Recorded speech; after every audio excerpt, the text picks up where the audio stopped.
Welcome to Crawlspace. I'm Tim, here today with Lance. Lance, how are you today? I couldn't be better, Tim. How are you today? I'm doing great because we got to catch up with an old friend, old true crime guy, Mike Morford. You might know him as Morf. He literally does every podcast that's not Crawlspace and Missing More Murray or Empty Frames. And he's got a new season of his podcast called Scene of the Crime. And this is one where he acts as more of a producer, engineer, and researcher and puts together the shows from that point of view. And Scene of the Crime Season 1 was on the Delphi murders. Make sure to check that out if you haven't. But Season 2, he just started releasing, and it's about the murders of Rose Burkert and Roger Atkinson. It's an Iowa unsolved double murder from 40 years ago. It is a crazy story once he starts talking about the details and how certain things don't line up.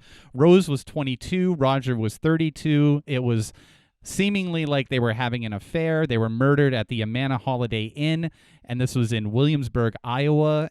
The hotel room, the scene of the crime, was perplexing. There's a number of suspects, and when you think that you've figured out, like, that's the guy, turns out he's got a rock-solid alibi. So this is a incredibly interesting case, and Morph's doing a great job covering it. He really is, Lance. It's a great show. Make sure to check it out. And Lance, before we throw it to the interview, I want to mention something that we're doing called the True Crime Podcaster's Survival Guide. It is a course. It's actually like almost like an education course, Lance. And you can check it out at avid.com/truecrime. That's right, Tim. And the first 50 students will get 50% off using the coupon code Crawlspace. And again, that's avid.fm/truecrime. And Tim, it comes with this cool game that they put together, which you can play at crimeriddle.com. That's right. You can test your detective skills and try to solve 4 riddles on famous murder cases in history, and you can win free access to the course that we just mentioned, as well as a special mystery gift box set. So mysterious. Okay, everybody, thanks a lot for listening. Make sure to follow us on Twitter at CrawlspacePod. Thank you.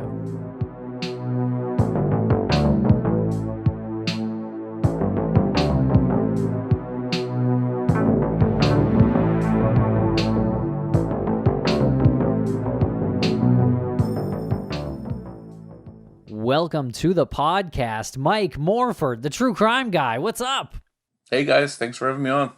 Oh, it's about time. I mean, it's been how long since you've joined us on the show? I mean, you used to be like a regular guest. You used to be the Dr. Phil to our Oprah at one time, just kind of always there, always giving the input. And then you just dropped off. We thought you were abducted or you joined a Bigfoot secret society or something.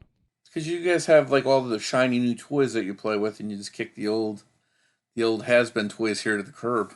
To the island of the misfit toys. Yeah, exactly. Yeah, we'll never kick you to the curb, Morph. And I think, what is this, your 7th appearance now? Is this your 6th or your 7th now on these Crawlspace airwaves? If I kept counting, that would just be showing off. So. Very true. All right.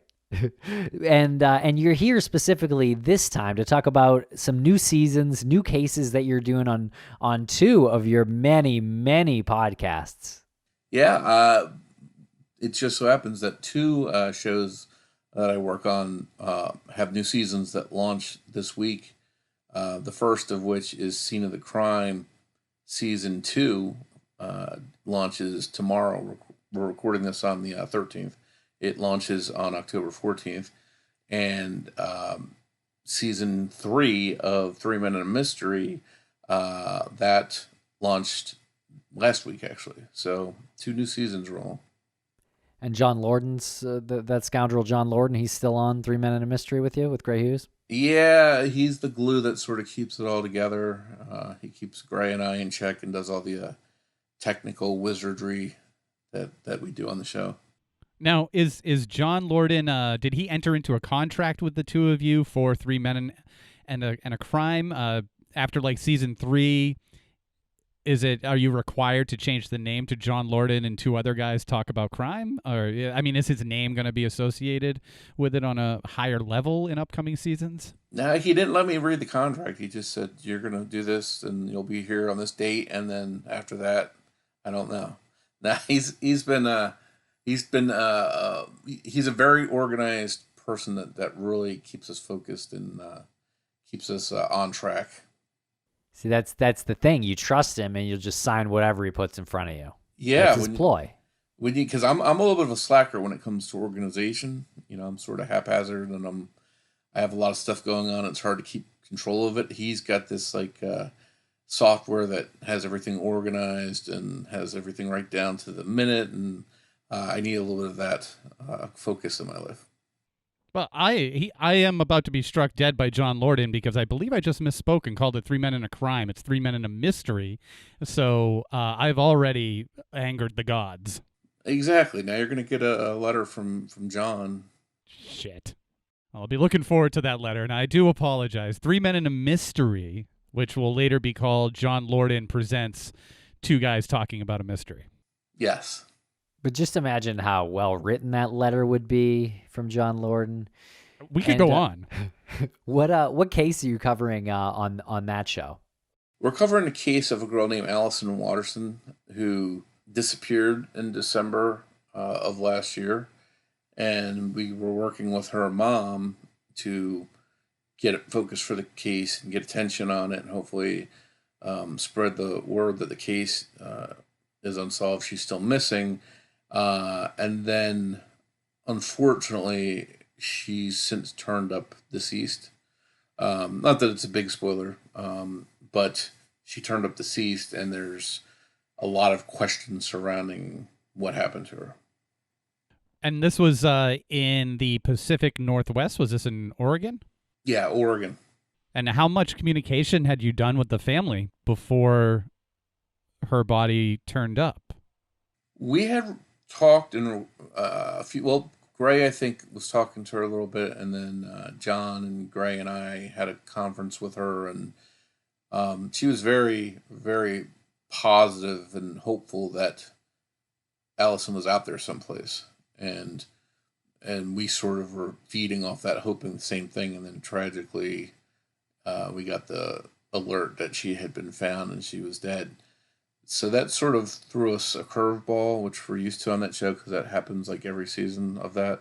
And now it's just a question of what happened and is there somebody that's responsible? So we're going down those rabbit holes with this season. Well, that's interesting and exciting. I think you've got a great team assembled for that show. You and John Lorden and Gray Hughes. I think you guys are up to the task. You solved the last case you covered. I mean, just you guys alone solved it. Anytime we can cover something, get some attention on it, if it gets solved, we'll take credit for it. As long as the case gets solved, we don't care. Yeah. So are you planning on moving forward with recording more episodes in connection with the case? Are you going to do some investigation on your own or talk to law enforcement? We've had experts on the show. We've had a couple of people that we talked to, private investigators, that kind of stuff. We are actually recording this week the final episode. So I think it's, if memory serves, and my memory's shot right now. But I think it's going to be 10 episodes. So there's 2 out as we speak, and I think there'll be 8 to 10, something like that in total. And you have more of a hands-on approach to Scene of the Crime, one of your other many, many podcasts. Yeah, Scene of the Crime I co-produce. You won't hear my voice in it anywhere, which is good for some people. Yeah. Well, what we wanted to do with Scene of the Crime is have a storytelling podcast where you're going to sit back and you're going to hear a story.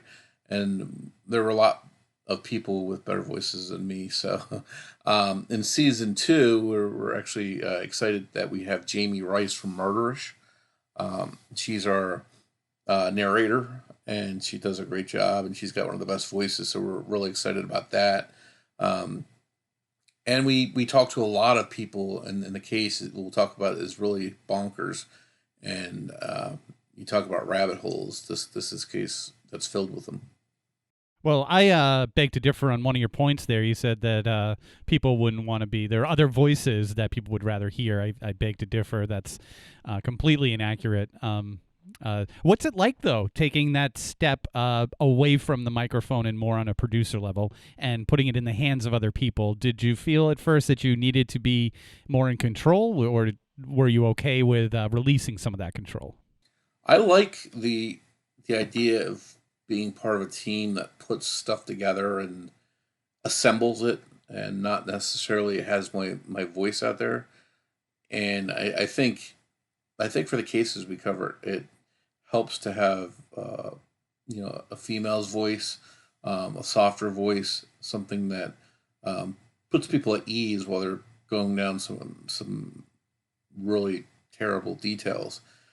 So for us, I think that was important, was to have a female voice that was one that would put people at ease, and I think Jamie really brings that to the table. But as far as the assembling of the show, the production of it, it's really cool to just sit back in the background and work with my co-producers. One of them is Gray Hughes, which obviously he's from Three Men and a Mystery too, and then the other one is Jess Bentoncourt, who's phenomenal at what she does. Right. Okay. Cool. And so, but you guys get interviews with law enforcement, with the family members, and private investigators in this podcast. So who talks to them?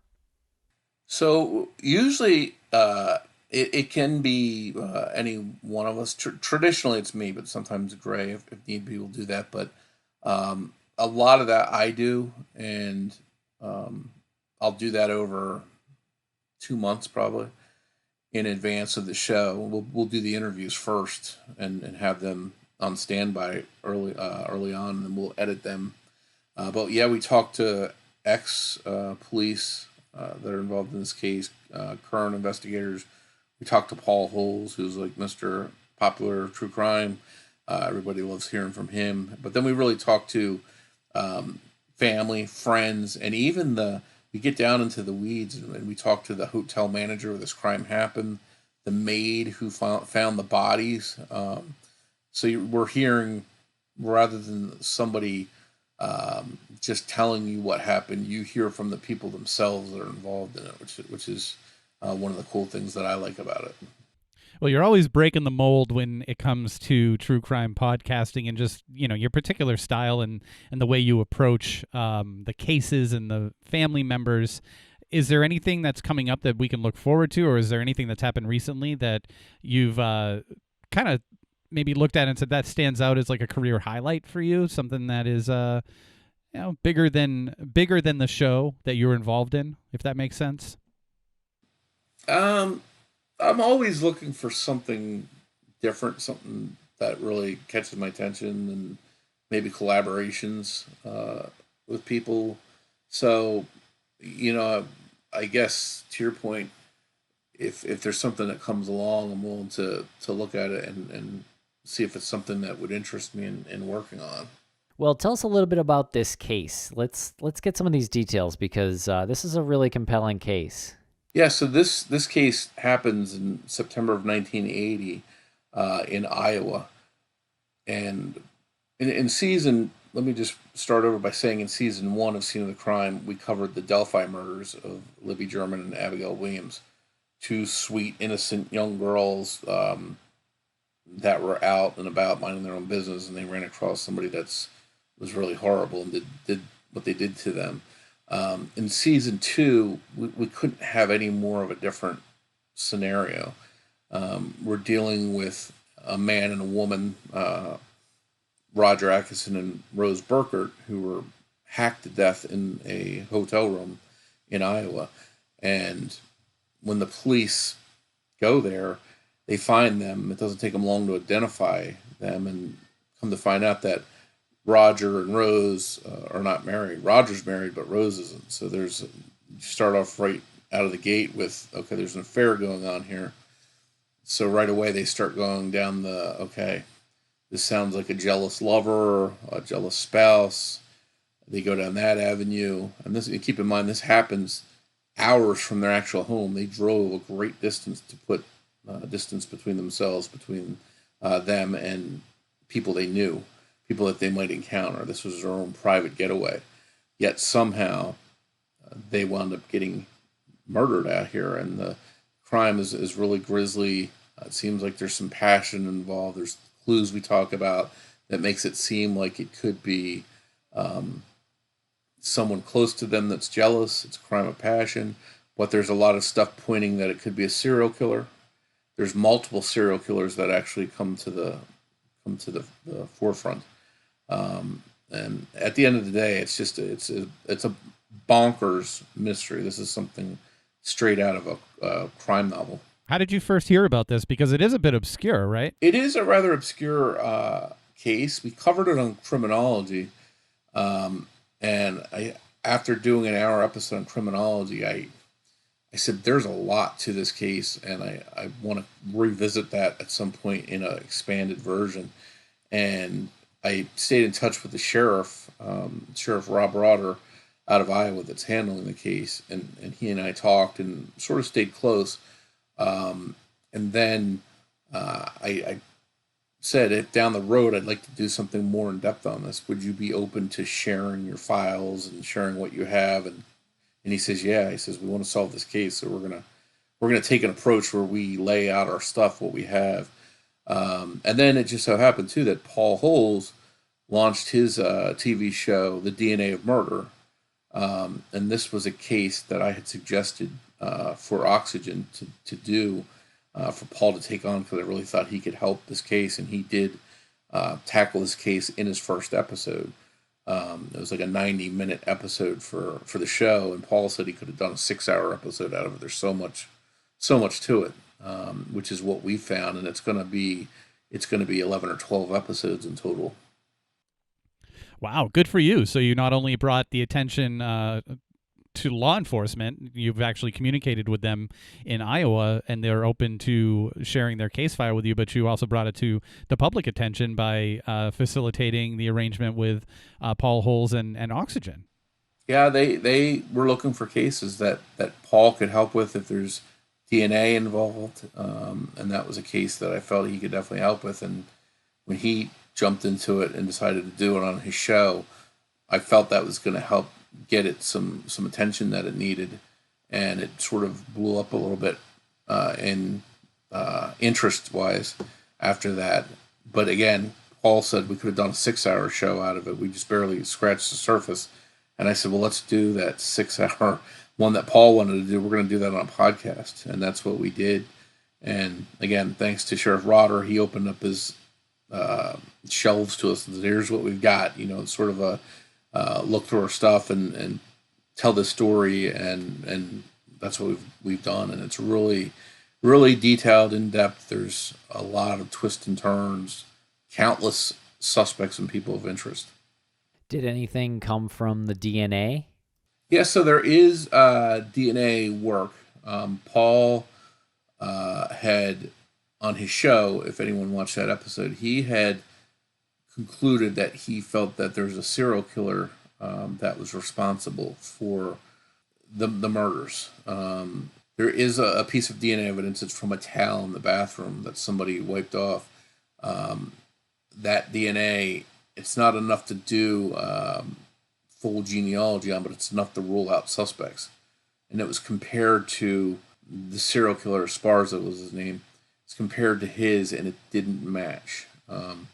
So that means that he either wasn't the killer, or that the DNA found on the towel didn't belong to the killer. It could have been a maid's or something like that.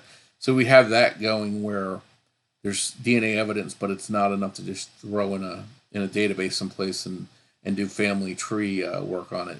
It's actually got to be compared 1-to-1 to suspects. So I know this case is kind of weird because both victims ended up driving, right? So you said it was about 3-hour drive distance? Yeah, without giving a lot away and getting sidetracked. Essentially, Roger, who had a very public persona with his wife, they were rather religious and members of the non-smoking club, things like that. On the surface, that's what they look like to most people. But he was a phone installer, and he was one-on-one in women's homes frequently by himself. And he would flirt with some of these women, and he'd have affairs with some of these women. And he wound up with Rose. He was sent to a job in Cahokia, Missouri. They lived in Missouri. And from Cahokia, they drove the couple hours to Iowa, where the crime ultimately happens. So not only, it's not a case of somebody drives by their local town and says, "Oh, I see Rose's car and Roger's car there. Let me go see why they're together." This is hours away, hundreds of miles away from their home. So the chances of them running into somebody that they knew there are remote. So you've got this whole thing of, is this a case of somebody that's jealous, or did they run into a stranger that was just the wrong person? And it goes from there, and then they've got to go down these different rabbit holes, the investigators do, of all these different scenarios. But you mentioned too the car. They drove in one car, not two cars. Right. Okay. But I would still imagine that there's a better chance that they ran into someone they knew who might have done that than just a serial killer, even though it was still a few hours away. Well, I mean, the odds are that you're not going to run into a serial killer and get murdered by them. I mean, the odds of that happening are slim. But again, the path that they took, the distance that they put between themselves and their town and the people that knew them, there's a very limited amount of people that knew where they ultimately wound up. In fact, when they arrived at this hotel, they walked in and asked for a room, and they were told, "Sorry, we're all booked up," because there was a mortician's convention going on of all things. Right. And then as they were leaving, somebody said, "Oh, wait, we've got a cancellation." And they got room 260 after this last second cancellation, and the rest is history. But you said that people knew where they were going. There's a limited people who actually knew where they were going. Who knew? They knew they were going to this town, and there's a limited amount of hotels in this town. So somebody could have technically said, "All right, I know they're in this town, and I'm gonna see if I can find them at one of these hotels there," because I think there were only 3 or so.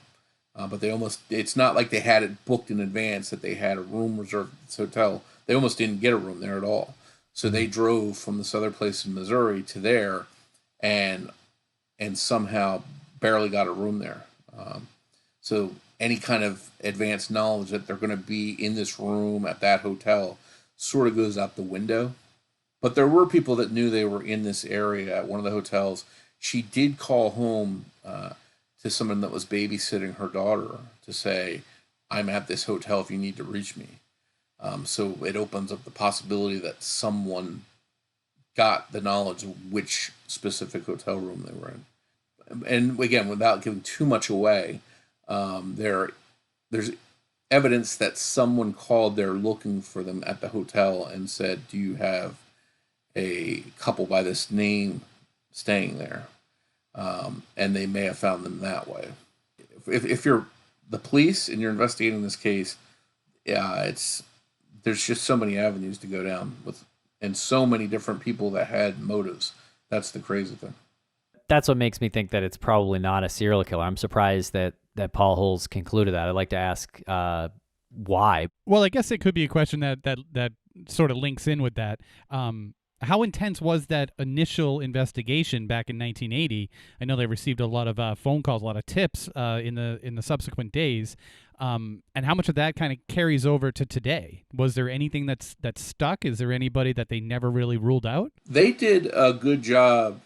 Obviously, we always talk about 1980 crime techniques versus now. The labs work in different ways. They use digital photography now. Back then, things were a little bit half-assed compared to what they are now, but they did a good job in certain aspects. They rounded up every employee and person that was staying at the hotel that weekend. Somehow they got all of them together, and they sort of weeded through every single one of them, trying to see if anyone had a motive, anyone had an opportunity, had a criminal background, and they ruled just about everyone in the hotel out as being a possible suspect. Talk a little bit about the ex-boyfriend of Rose. There was some pretty disturbing details that involves him, and was he ever ruled out?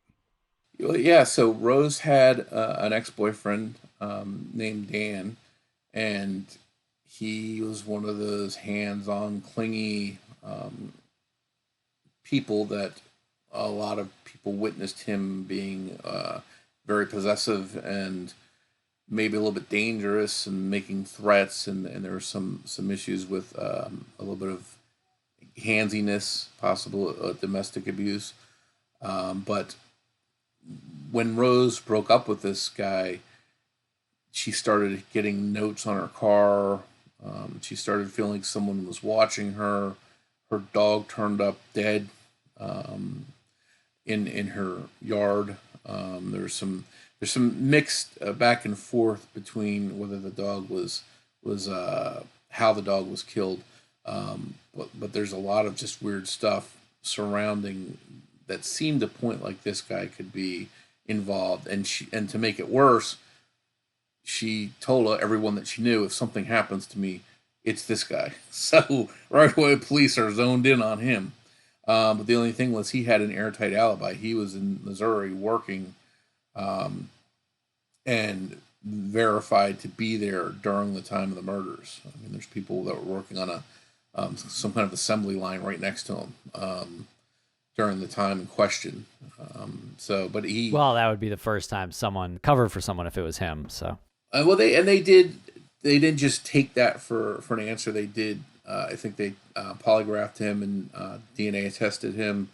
And as far as they can tell, he has no involvement in the crime. But again, when you tell someone, if anything happens to me, it's this guy, and then all of a sudden you turn up dead, the police are going to be going down that avenue, and that's what they did. Yeah. Yeah, and was he working like the overnight shift? Because the only time that this would have happened would have been after they checked in at night and before their bodies were found at like noon the next day, right? Yeah, there's a little bit of a discrepancy for the time of death. They can't really nail that down. All they know is that it did happen overnight. But when they checked in, they went to their hotel room. Nobody heard anything. They didn't hear any commotions. They didn't see any weird people coming or going. There were no screams, nothing out of the ordinary like that. And then the next day, the maids went in to clean up the room and found their bodies. So it's really hard to pinpoint an exact time and sort of what they did when they got there, how someone got into their room. We talk about a couple different possibilities of why and how someone got in their room in the podcast. I don't want to give too many spoilers away, but there's definitely some possibilities of how someone would come into the room and get in there. But as far as we can tell, it's there was no forced entry, so it seems like the person got in there without forcing their way in. Yeah, and something that jumped out to me in listening to your trailer is that her body, Rose's body, was covered where Robert's wasn't, which led me to believe instantly that it was someone who knew Rose. So my question is, did Dan know that they were going to be at that hotel or in that town? He says no. He says that he didn't have any idea about that. Again, there was a very small amount of people that knew they would be there. So if you look at the people that knew they'd be in that town and then knew they'd be at that hotel, once she called there and says, I'm at this hotel, it's a very short list of people. And they sort of explored that list and didn't find anyone that they could match up to committing the crime. Okay, yeah, I'll just leave it at the town because you said there's only a few little hotels in the town, so I think you could make a few calls and find out pretty easily. Or if you're in the area, you could drive around to those hotels and find the car, so you don't have to know what specific hotel to have been the killer. But I would say that anybody who knew where they were going or that they were going to that town, I'd say that that's your list right there. Exactly, and there is evidence there was a phone call made to the hotel and someone asking for them. So it does that scenario could have very well played out to where somebody doesn't know which hotel they're in, but they know they're there someplace, so they call around till they get the right one. But to your point, you mentioned earlier about why Paul Holes thought it was a serial killer. There's some very strange clues in this crime. One of them is toothpaste that were squirted all over the crime scene. Like somebody took a bottle of toothpaste and squirted it in the tub. I think on the sink. I can't remember off the top of my head, but this serial killer. There were a couple different murders that happened in Midwest hotels around the same time, and one of the odd coincidences that Paul found was that toothpaste was squirted from toothpaste bottles around the hotel rooms. So that's a very, very unique MO, and Paul zeroed in on that, and that's why he came to think that it was a serial offender. Okay, but were those details about that serial killer public at the time? Like, could someone who knew this couple have read that and just squirted the toothpaste to make it look like it was another strike from the serial killer? Now, those toothpaste details were very they're close to the vest. They're not something that were reported readily in the newspapers and whatnot. And you're sure about that? Wasn't leaked by anybody? Who knows? Yeah, I mean, I guess technically, if someone was dug hard enough, they could find it. It's hard to ignore that. So that's it. When I'm working on this case, I'm like, all right, I think it's a person they knew. Then all of a sudden, I start looking at that. I was like, wait a minute, that's very unique for someone to do that. And I start going down that avenue. That's the problem with this case. There's so many different possibilities. On top of it, you've got the whole hatchet murder situation. The police went as far as to see if this case was inspired by The Shining, which was out at the movie theaters when this happened. You've got the hotel room. You've got, it's not 217 or 237. It's 260. But they actually, in some of the reports, they mentioned The Shining, seeing if that's a possibility. But they also found little hints of cult activity, satanic interest. I don't want to give too many spoilers away. Okay. This is really fascinating, but I keep coming back to a couple of things. One of them is the fact that they weren't even supposed to really have this hotel room or motel room in the first place. It was a last-minute cancellation, and the fact that someone had allegedly, or is it a fact that someone had called to ask if this couple was staying there? Yeah, so someone called, and when they signed in, Roger signed in. He signed in as Roger Burkert instead of using his own name, Roger Atkison. Maybe to cover his tracks in some way. Back then, paper trails were harder to follow compared to now, but he did appear to change his last name and used Rose's last name when he signed in. So it seems like he was trying to cover his tracks a little bit there. But what did the hotel worker tell the person who called? Yeah, no, we don't have a Rose Burger, but we have a Roger Burger. That the one, do you think?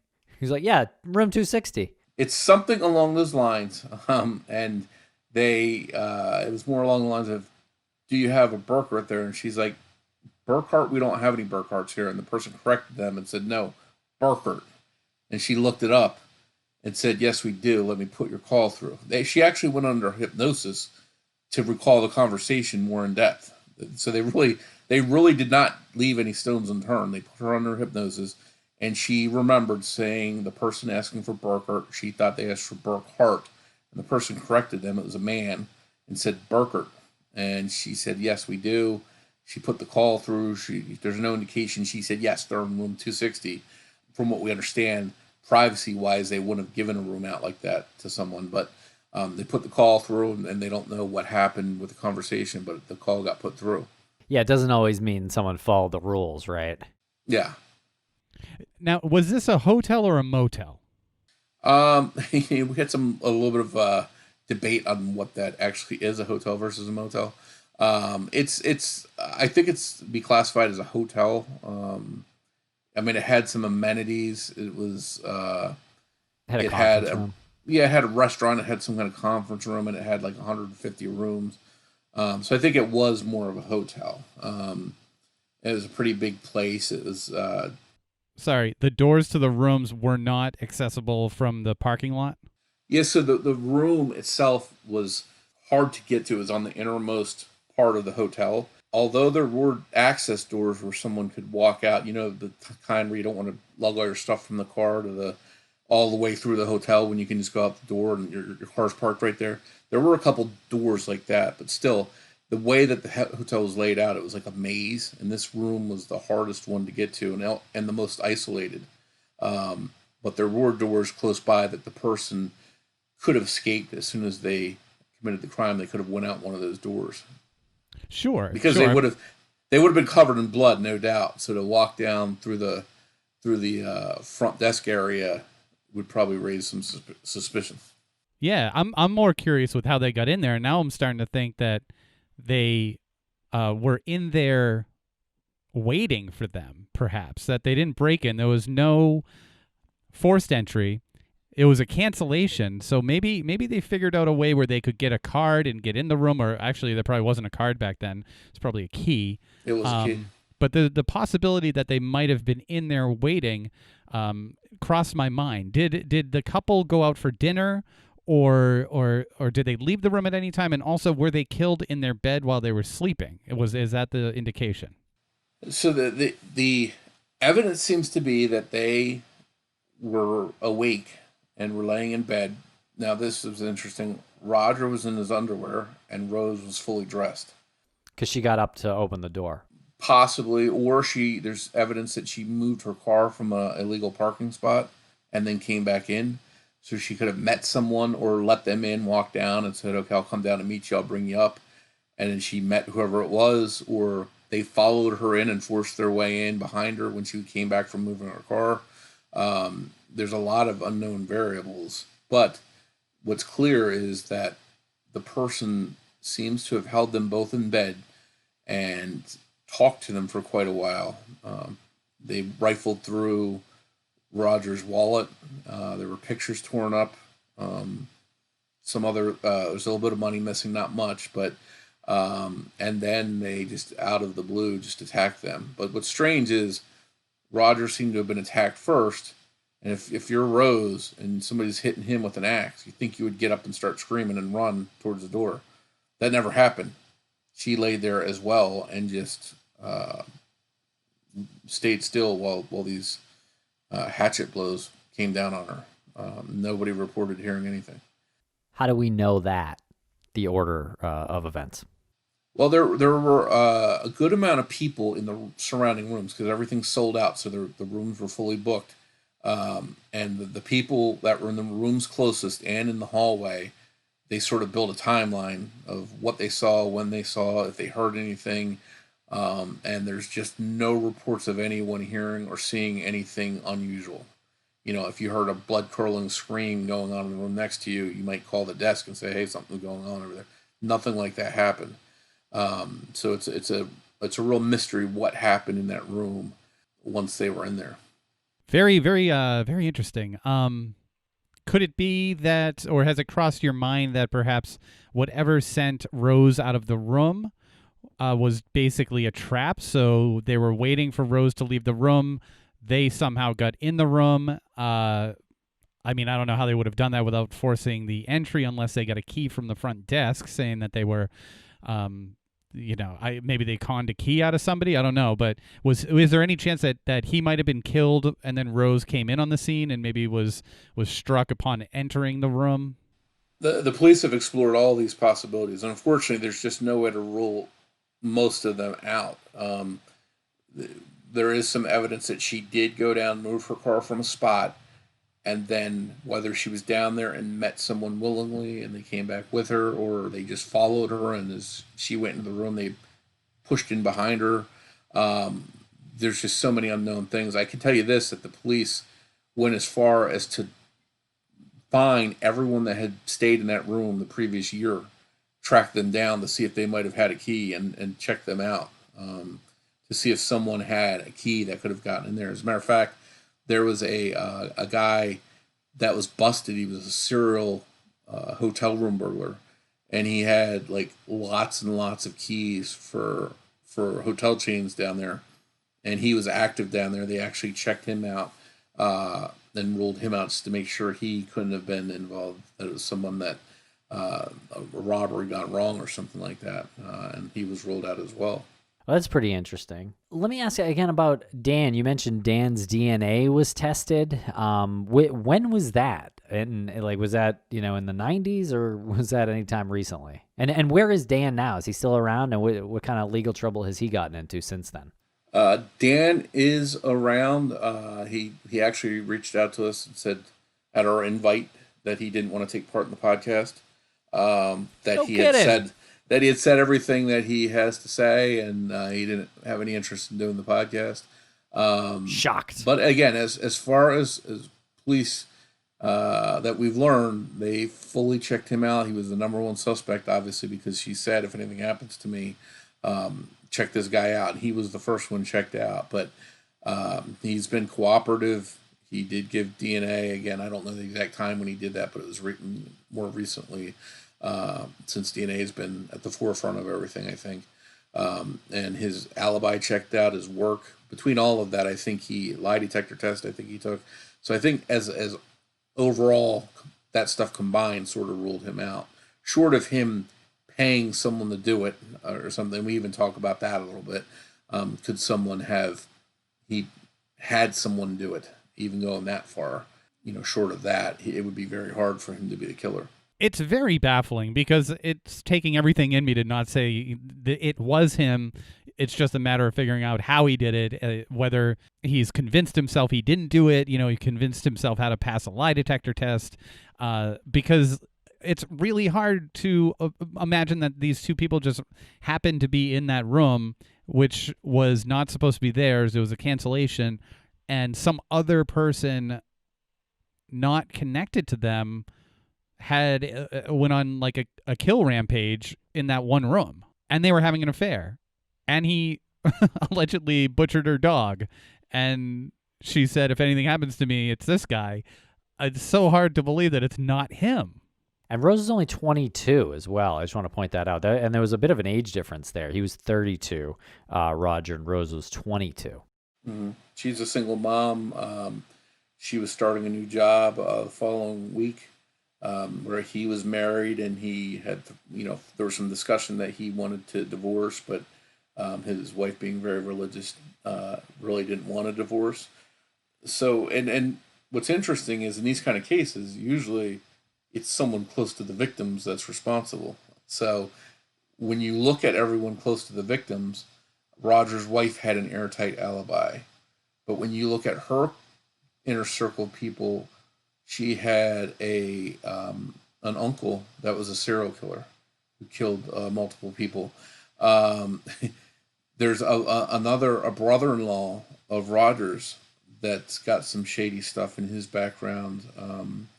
As far as this case goes, things that he said, things that he did, when he knew things, when he, maybe knew stuff before he should have known. He tells some stories that don't add up, and the police sort of go down the road looking at him a little bit, because he doesn't, things just don't make sense. But he too gives DNA and is ruled out. So there's so many paths that the police go down, and every one seems to be a dead end. What's the story about her uncle being a serial killer? Yeah, her uncle was a serial killer that attacked younger men and boys in the Midwest. I forget how many victims he had, but he had a few. And even out in California, he was active. And they looked at that possibility. Well, could she have been mad and invited and said, asked her uncle to go there to this hotel and kill them? The thing with that is, they hadn't had any contact in years. His wife didn't even know they were there. This was so secret, especially from her. She's the one that had the probably the no clue at all that he was there at this hotel with Rose. So I think she'd probably be the last person that would have any inkling. But it's just interesting when you look at this circle of people, that each one of them has these sketchy people in their background. And what stands out about this case is, when you become the victim of a murder, your life is going to be put under a microscope. The good things, the bad things, the secret things, it all gets exposed. And this is what we see with this case. It's the unfortunate thing of big secrets that this couple didn't want anyone knowing about. It all comes out, and that's what we're left with. Well, we're not stopping this interview until we solve it. So hope you got your coffee. I feel like we're really close, actually, and really, I can't wait to listen to your show to get more involved in this, because I do have so many questions still. But one thing I was curious about was this Morticians Convention, and I guess if it's random, to me, it seems like maybe it's someone from the Morticians Convention who happened to see them, and they work in the industry of death, and maybe there's something there, but I still don't think that's probably likely.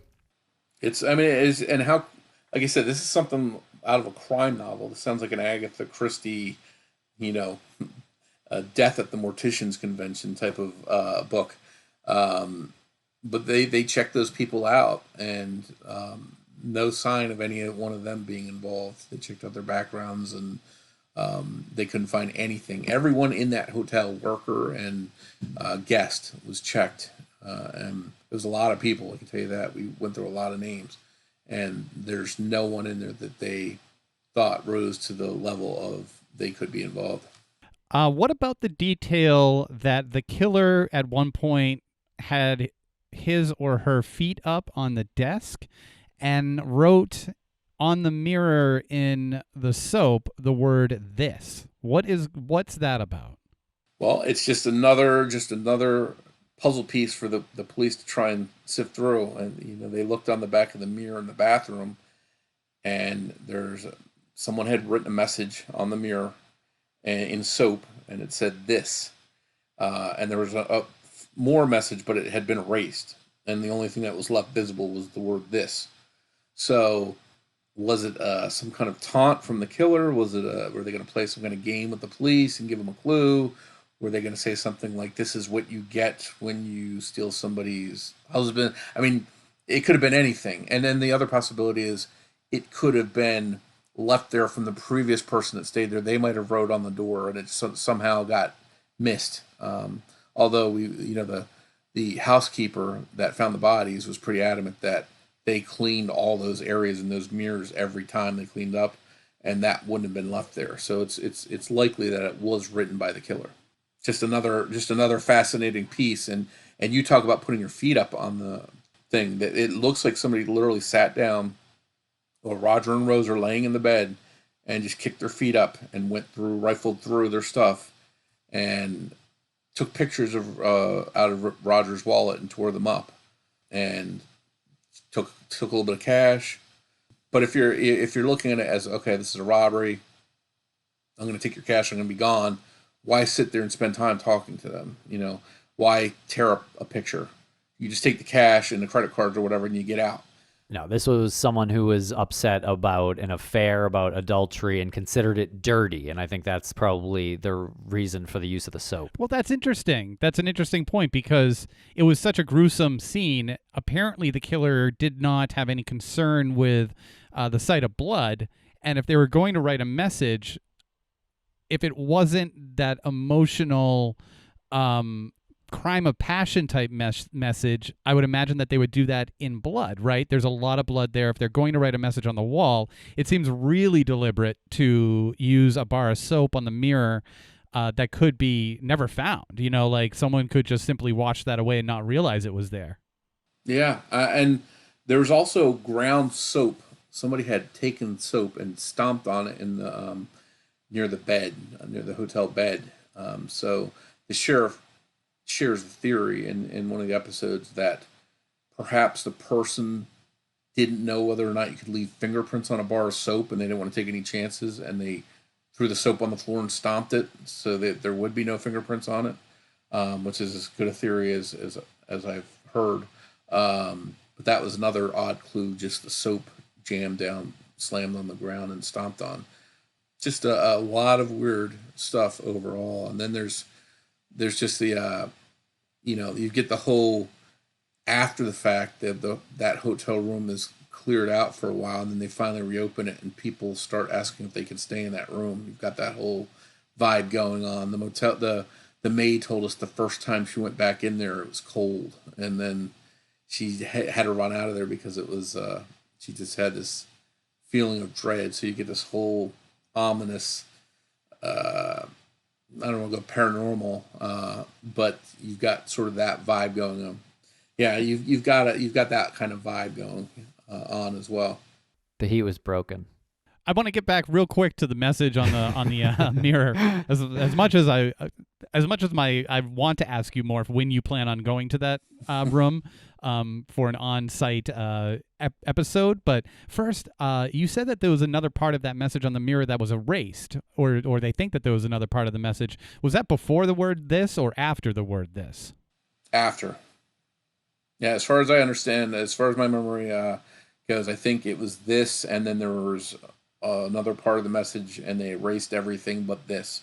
Very strange. Very strange. So it could have said something like, "You, this is your fault," or "This is because of you." Fill in the blank. Yeah, this is what you get when you do this, or this is the first victim. I will have several more. Who knows what it could. Well, I think it's geared towards somebody, like he's showing or she is showing somebody something in a mirror so they can look at themselves and see the message, and it's about them. You're looking at you, and this is because of you. So that's how it's playing on my head a little bit.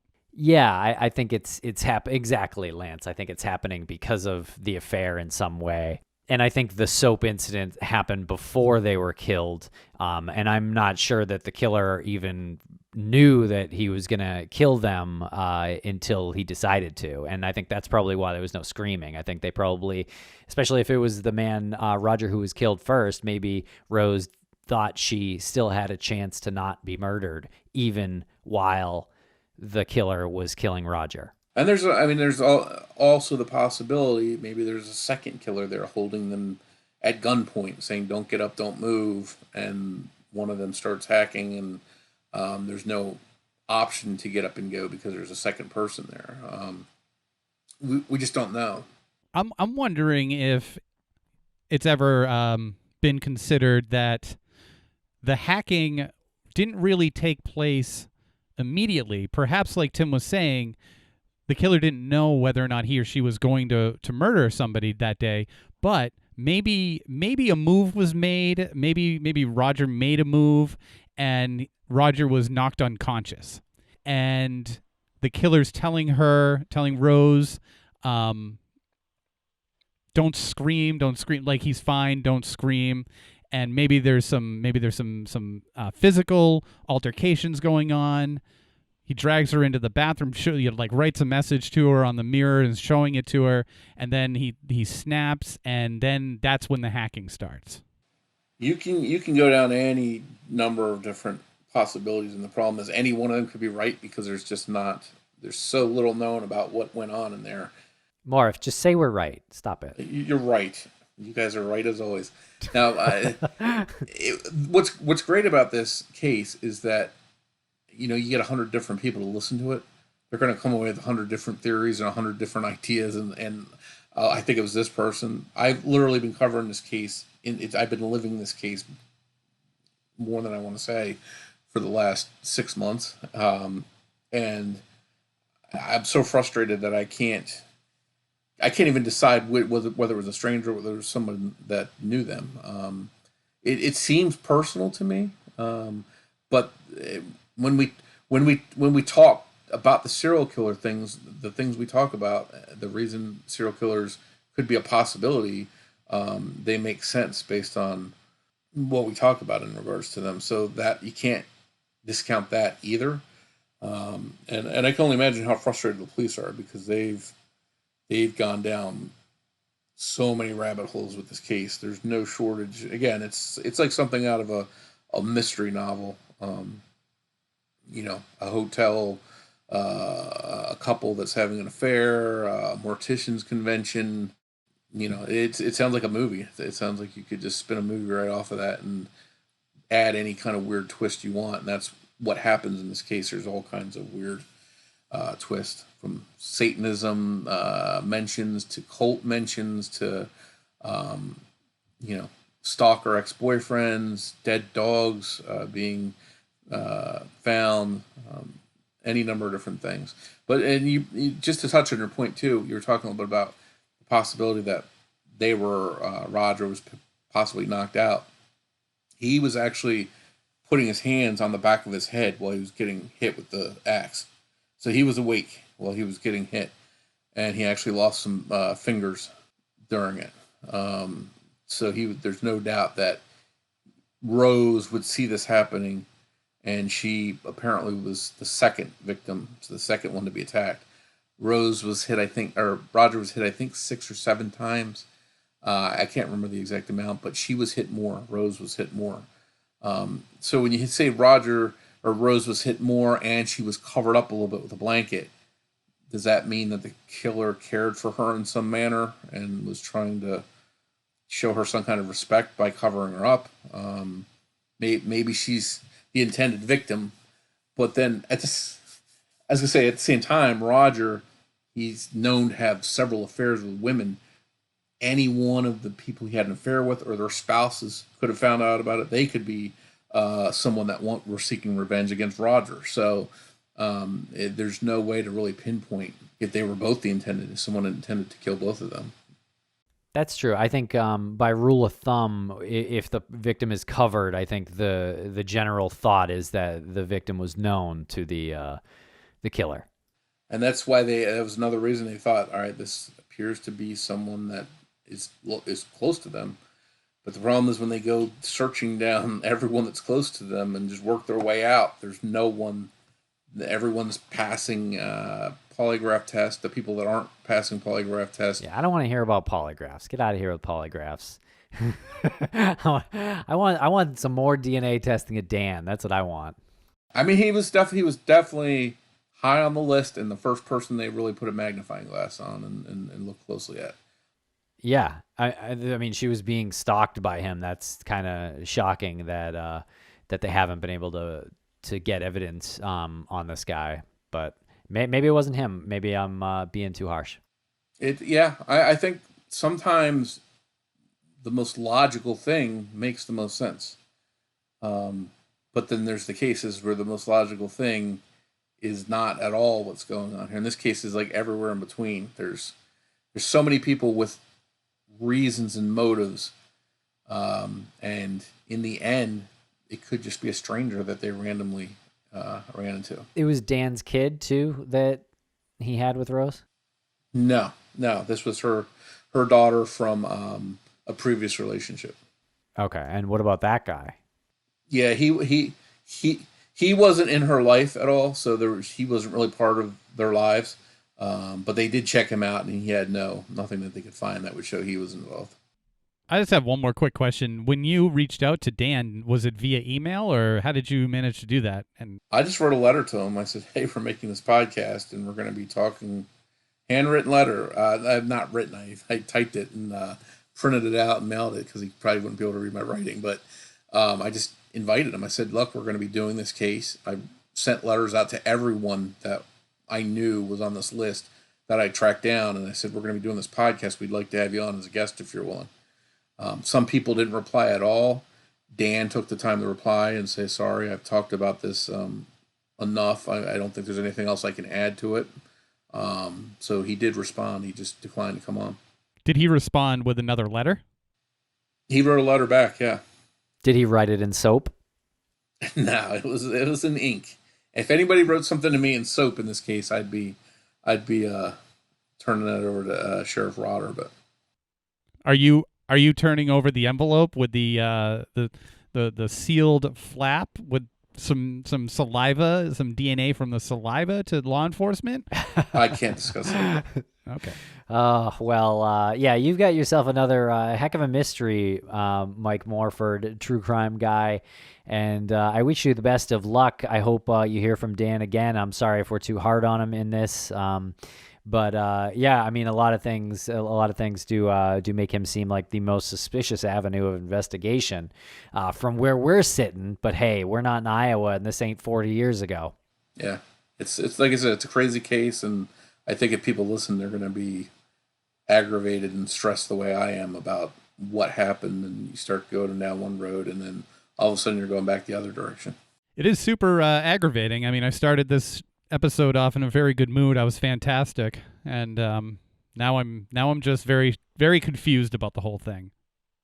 I wish we could say at the end of the series that we know who it is and we present the person wrapped in a bow at the end. At the end, we're just as confused as we were when we started, which is the unfortunate part of the case.